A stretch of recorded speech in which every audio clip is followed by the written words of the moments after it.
This program is brought to you by Quan Guan, makers of Biscuit Temptation. Biscuit Temptation. It doesn't have to be spelled right to taste great. Hi, and welcome to another exciting episode of The Toy Box with Kevin Preston. Today we're going to talk about something a little different. We're going to talk about your vintage appliances and kind of bringing back the chrome finish that is on a lot of these old appliances, particularly stoves, perhaps a refrigerator or other appliance that used chrome a lot. And you'll see just by a lot of use, if you actually use your vintage appliances, just use and cooking or splashes of food and what have you really take a toll on the chrome surfaces. And as this builds up and just over time, it becomes increasingly difficult to simply wipe it clean or to use a cleaner on them and bring back any luster of the original chrome.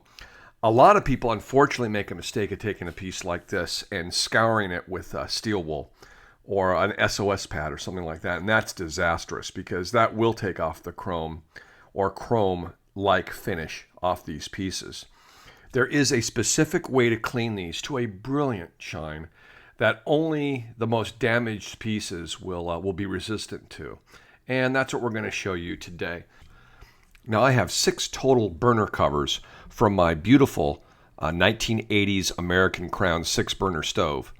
And all but 2 of them have a lot of discolorization and issues that just don't come clean by using a damp sponge or a cleaner on these. And so what we're going to do is use a method that I've embraced to clean chrome and chrome plated or just plated metal and pot metal decorative and functional items on your vintage appliances. And you really only need a couple of ingredients. But the key is the cleaners you use, how you use them, and how you apply the cleaners. Windex is okay for a basic cleaning or a Lysol type cleaner. But the real key to all this is chrome polish. You can get this at your auto parts store. I like Turtle Wax chrome polish. I've used this for years. I've used this in restoring chrome bicycle fenders on my countertop Sears oven from the 50s. That's all chrome. I've used it extensively. I've gone through bottles of this. What's really important also is how you apply it.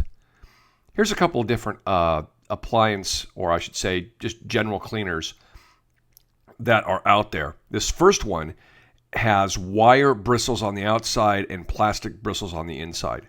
Do not use this type of cleaner, or this brush, I should say. Do not use that because those copper steel colored bristles will scratch. You want an all plastic, all nylon plastic bristle brush cleaner like this. I like this one because the flexi head turns around. You can go straight on. You can go on an angle. It's really nice, but you want a plastic bristle brush only. And they come in all different types and sizes and styles. You can get these little finger brushes. This actually I used so much I broke it right off. I broke the handle right off. You can also go ahead and use these Scotch-Brite cleaning sponges. Make sure you get the non-scratch versions. There's a couple different versions out there. And if you get the non-scratch version, this is okay to also use. But I'm not really crazy about them. These are okay to get into crevices that aren't particularly bright and don't have a lot of chrome on them. I'm not really crazy about them. More for cleaning than anything else. Here's another. This is a quickie. I like this. Quickie! I like this because it's got a big handle on it and a large brush surface. What we're going to do now is go ahead and apply some of this chrome polish. First of all, shake vigorously. Make sure that you get the mixture all mixed up.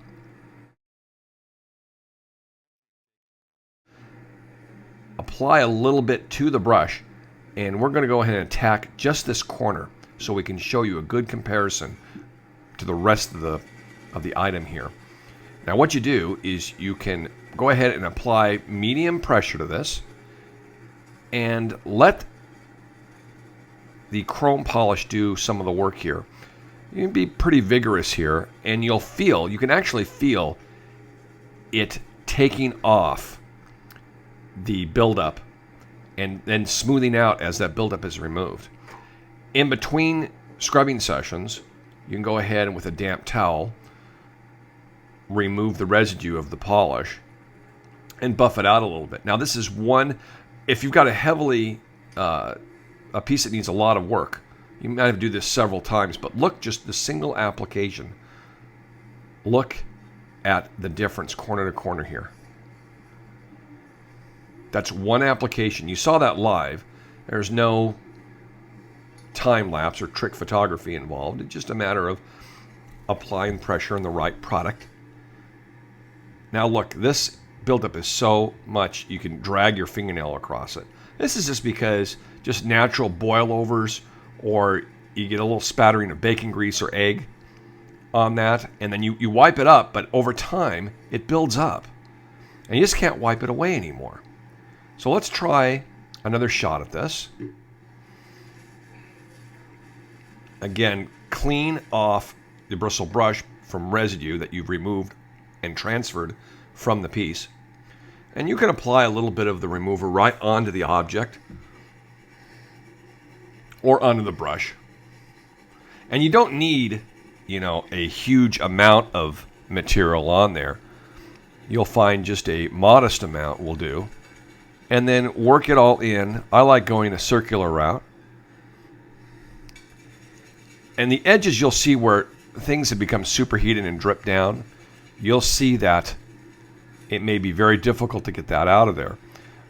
What you can also invest in is you go to the hardware store and buy a series of plastic, only use plastic, scrapers for helping to remove wallpaper or just general paint work.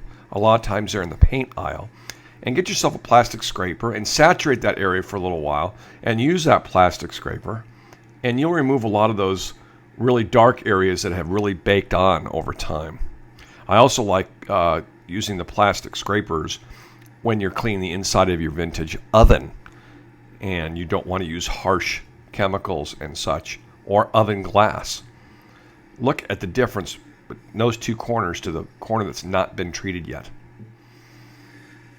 Again, we wipe off the bristles, reapply. You can also, in between sessions, wash the bristles under a warm water and then dry them off. You don't want to leave them wet because it'll dilute the chrome cleaner and it won't work as well. So make sure the brush bristles are dry.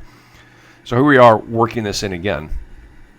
And as you can see, it doesn't take a heck of a lot of effort. It takes more time than anything else.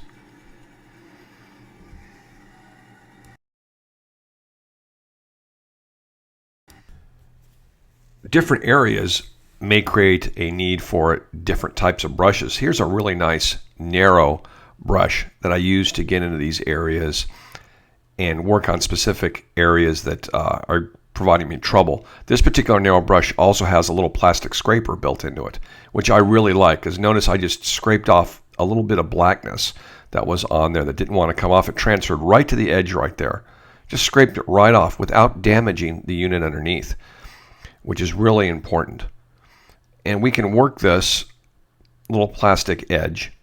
And like I said, there's all sorts of different plastic scrapers you can get at the hardware store. I like this one because it was built into the brush. It has a nice handle on it. But it'll allow you to get into those crevices that are hard to work on. Now as we continue to buff this out, you're going to see what the overall piece looks like, which is really nice.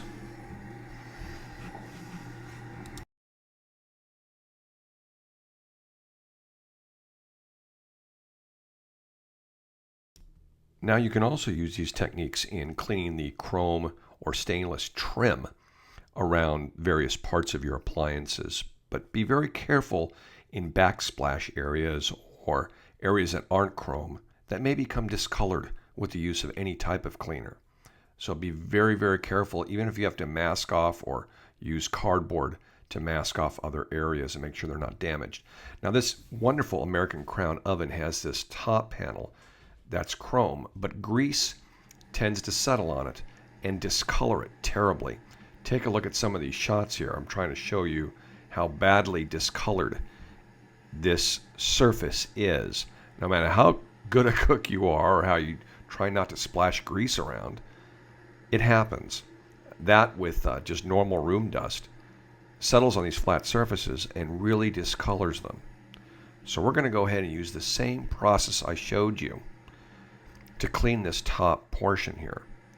And we're going to create a mirror finish on it. Now, as you can see, just in reflection, the dull reflection there, you can see the brush with the cleaner. And we're going to do these circular motions here. Now, I also advise you, whenever you do any of this kind of work, is test a small area first and make sure that it cleans up okay and doesn't damage anything. Always be on the conservative side, because these old appliances may be very difficult to get replacement parts for. And there's always the option to have it re-chromed, but that would require disassembly and other activities, and you may not want to do that. But as we work the cleaning solution in, you're going to see this really come alive.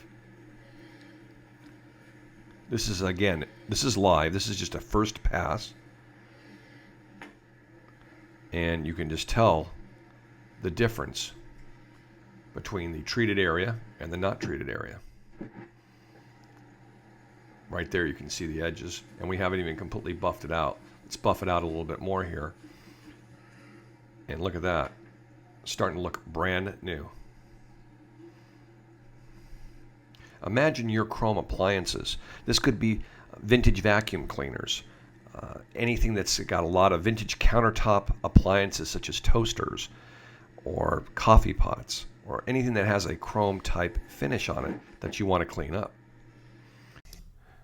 Now for final polishing, I like to use a nice high quality thick cloth, like maybe a baby diaper type cloth, what have you, something very, very soft, and cotton, and really work this last part in buffing everything out and taking out every last little trace of cleaner and making sure that you've got everything covered. But look at that top surface gleam. You can see the reflection of the wall and the pebble grain of the wall finish actually in the chrome. And that's how you really clean up a classic appliance like this, to end up with something that looks absolutely stunning in your kitchen. Thank you so much for joining us, and we'll see you again real soon.